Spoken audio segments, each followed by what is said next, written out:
What I do, and what was the second part again? And who you are. And who you, okay. Well, I can answer that in 25 words or less. What I do, who I am. I consider myself now to be an individual, or I hate this, the word artist is really loaded for me, so I don't like to use it. I like to say something more like, I like to make pictures, and I like to make photographic pictures, and I like to paint. And I was just mentioning that in a former life, not that long ago, I used to dance and choreograph, but I haven't done that much because I have a lot of sciatic pain from a dance injury. So I've sort of let that go, but it's still, in a way, very real in my mind. So this is very spontaneous of me. You know, I look at myself who just loves to work in the visual and performing mediums, and let that just sort of unfold almost on a day-by-day basis. I discovered through, just by doing my work, that my process is very, what are the words? I was just thinking as I'm getting older and forgetting all the words I used to use every day. But improvisational. I think my life is very improvisational.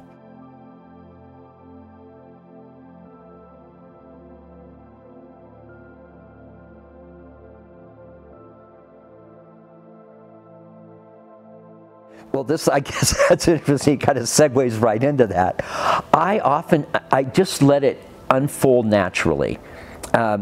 When I started making pictures, quotation marks, when I was about 35 years old. I was a real late bloomer because I grew up believing that I had no artistic talent at all, and that was something that was for other people. And then finally, I guess it just was kind of raging inside of me that I had to go and explore it. I decide purely by following what I've been doing. I don't know, maybe a better way of putting it is, I just let the work tell me where to go. And so I may not really know, I'll have a mind of my own, and I will say, okay, I'm going to do this. But often, for instance, when I go in the darkroom, I'll say, okay, tonight, forget it, I'm not doing any more portraits. I've got to get away from that. And I just did that recently, and I did more of a landscape with this beautiful tree. And then as I was completing it, I looked at it, and I saw in the background this sort of form that looked like a mouth, and kind of the shape of a head, and then an eye, and I thought, oh my God, I did a portrait again, without really consciously intending to do that. So I just think there's something about the subconscious, at least with me, that is going to work and do whatever it wants to do, no matter what I say it's going to do. Yeah, I found if I think too much, I just get myself in a lot of trouble. So I really do allow where the momentum is going, to just go along with that.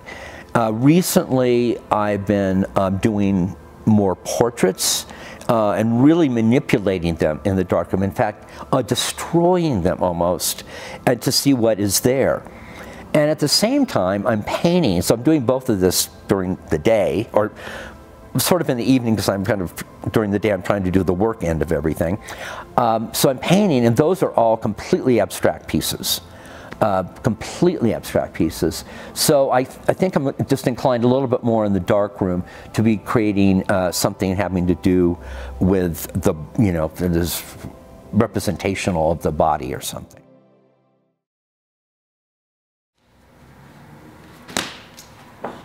Okay. So I want to know about why, how, I mean, every single thing you do ends up printed in the darkroom. Yes. And that means that you're 10,000 years old, because, you know, the photography world now, we live in Instagram and TikTok and all these things, but I cannot imagine you in that world, because you're in the world, the tangible, physical print world. Why is that happening? Why are you still doing that? Well, I wonder if it's, you know, a number of reasons. Maybe I'm just, in a way, old world and just don't want to change because, but it's not that. But I just stuck with to my guns, and I still print in the darkroom, and I just, you know, love everything that I can create in there. And so you're right, I have probably thousands of photographs. And I still, like, when I'm showing my work, I really want to show the original print. Now, I do have an Instagram account and I post things, but it's so different because I'm taking a picture of an actual print to post on the Instagram. And but I don't think many people do that. But like when I go to California all the time, and I, you know, bring portfolios of work. You can see all the different boxes I have, and I think people just aren't really used to seeing actual prints. But I like it too because actually people can buy it. You know, people can say, "Oh, I can grab this and I can actually buy it."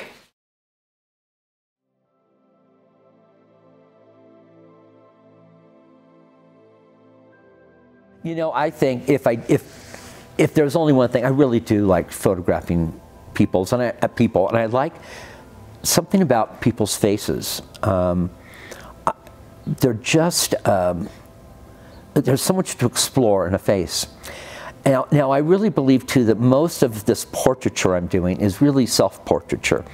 I did a film. It was a Super 8 film like 25 years ago, and it was of this woman's eyes, and I realized the whole time I can see myself in her eyes. There's this shadow silhouette of about 3/4 of me, and all I could see is myself. And I just really think that there's something going on with that. So because of I'm just a sort of an emotional, moody person, when I'm working with someone, I am projecting a bit of myself onto that person. I don't really subscribe to the belief that I'm going to get the essence of that person or anything. I might get the essence of myself. Not that that might not coincide with that having to do something with the person, and there is some truth about that person unfolding too. But I'm almost more interested in the process and what I can do actually in the darkroom. I just love working with my hands in the darkroom.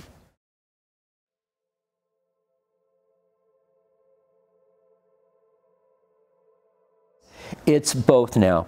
I began doing series. I thought it was really important to do series, and I was always kind of told to do series because, you know, curators, collectors, they want to see a body of work. And usually, I mean, at the time, it probably has changed by now, you know, they said you need at least 20 images of a series. So initially, I title all my work series very cleverly, Series 1, Series 2, Series 3, and then in parentheses I might have a little bit more of a description of what's going on. But I really don't like to tell anybody what I'm up to. I let them let me know when they look at the work. So now I am working in series. I guess this portrait series is ongoing, and it's morphed into a very different look to it. It's changed tremendously. But I'm always looking for a single image as well. I like single images. I have a few favorite single images, and I mean, I could grab the photograph right now, but it's a complete abstract piece that looks to me like it is aluminum, and I don't know how I got it with matte paper, but I love the piece. So I'm always looking for a single image too.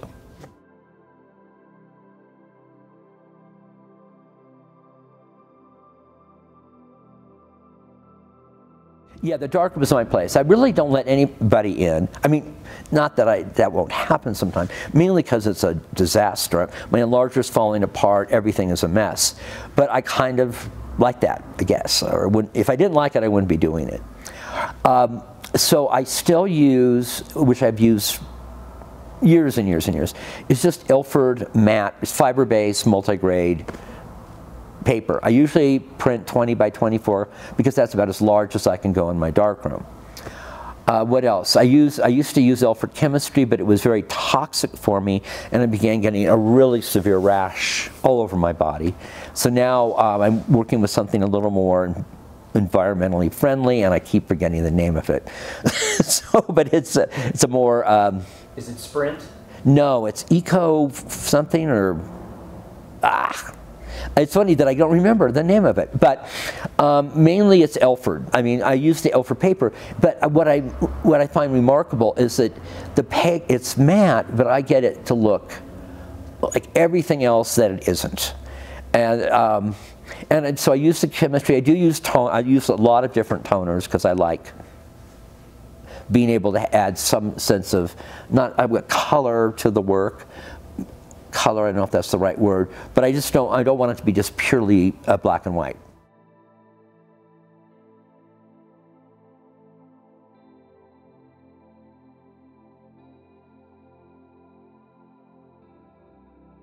Well, that's really interesting. 1997, it was Series 5. That's what it is. And everything was out of focus. I discovered in the mid-90s that I shot everything in focus, by the way, and then I would throw it out of focus.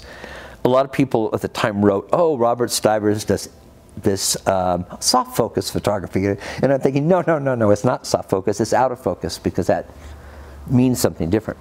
But so that book was.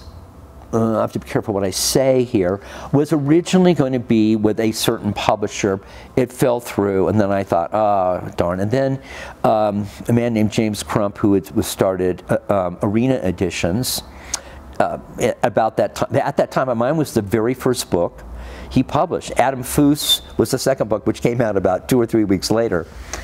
And that book, because it was his first book, he really wanted to promote it because it was important to his, company.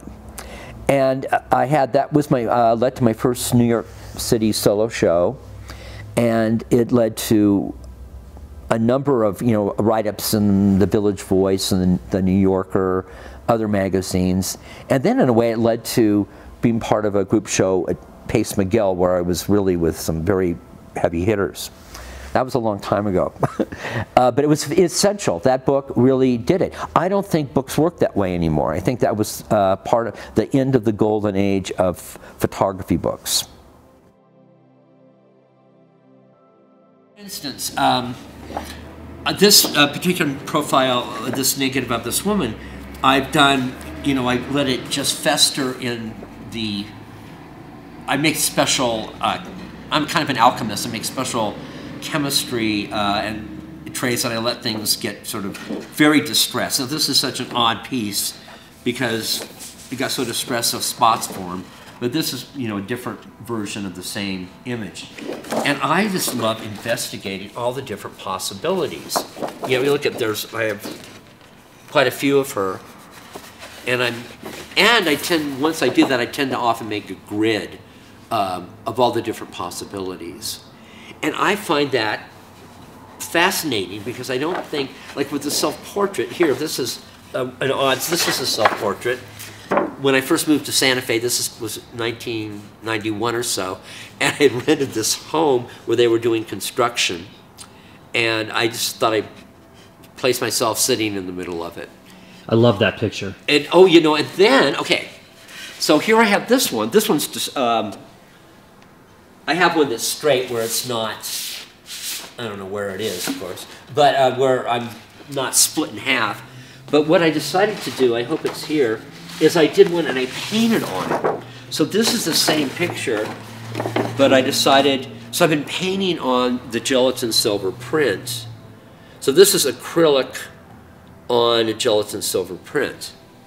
Since I'm painting, I thought, why not paint on the photographs themselves?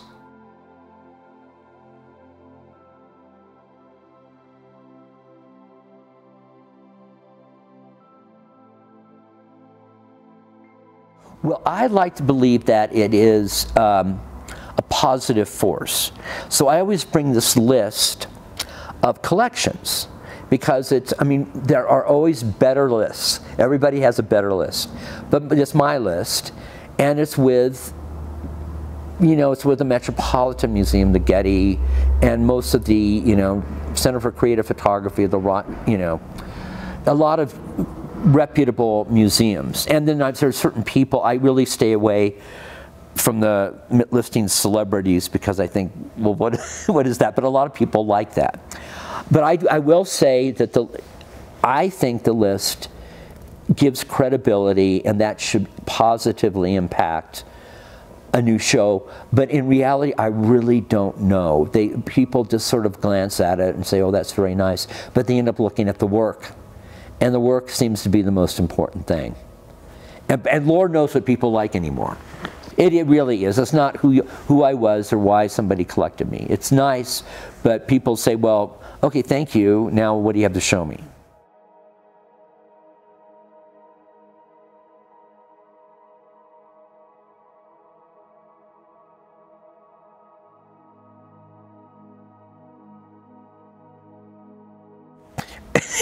That's really, it's probably just very self-indulgent. I have so many self-portraits that, well, there's one of me in the water. They're both in the water, I think. And one of them is me lying in the water in a straitjacket. Or they're both, I'm in a straitjacket in both of them. Keep in mind, I came from being a performer. I performed on stage, and there's a real strong theatrical side. So I had the straitjacket that I've used, and so I thought, well, let's throw me in the water and let's see if I can stay afloat and look relaxed. So that was part of the challenge of it. The self-portraiture, I mean, I think is just kind of really essential because it's very clearly defining who I am, how I perceive myself at a certain time. And most of my self-portraiture is a little, you could say a little dark, maybe. I mean, I have one of where I'm, you know, suffocating in plastic. I have one where I'm hanging from a noose. I have one where I'm lying on a bed of nails. They're not pretty. The one, but the one that is on the website, I mean, in particular, where I'm lying in the water, that one is in the collection of the Met, and they've exhibited it twice. And I really like it. I think I would like it if it weren't me. I think it's a very poignant photograph and works on a lot of levels.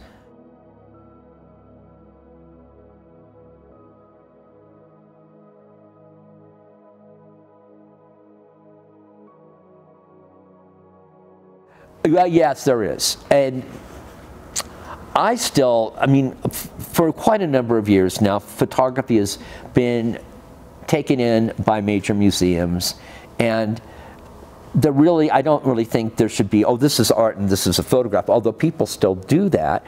It's just a different medium. And more photographers are embraced on, you know, in major museums and shows and very high levels. They still don't, we were talking about this earlier, command the prices that like a painting might, but there's, you know, but photographs are being sold, you know, all the time in the hundreds of thousands of dollars anyway. Yeah, so there is a difference I see, but it's really blurred. But may I say something really fast? So, okay, so now that I'm painting, I mean, I've been doing it for a year and a half. But I have found, I mean, I'm fortunate I've been able to exhibit some, and I've sold some. That there are, but I walk into galleries and I forget that there are galleries that, oh, we just show paintings. We only show paintings. And so now I can walk in there. They may not like the work at all, but I find it really funny because I'll think, wow, my photography would work really well. Along those lines, most of the time I am represented by galleries that show paintings. I'm usually not in a traditional photo gallery. Although I've had shows at traditional photo galleries too. So I think my work kind of blurs the line a little bit.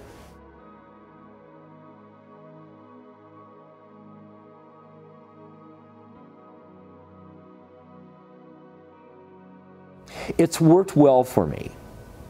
But I don't know. It might have been better for me if I focused strictly on photography galleries. Maybe it might be. I don't know, actually. But this is what I did. I wanted to be, you know, in a space that showed work that I think was work. My work fit better in. I just think it did.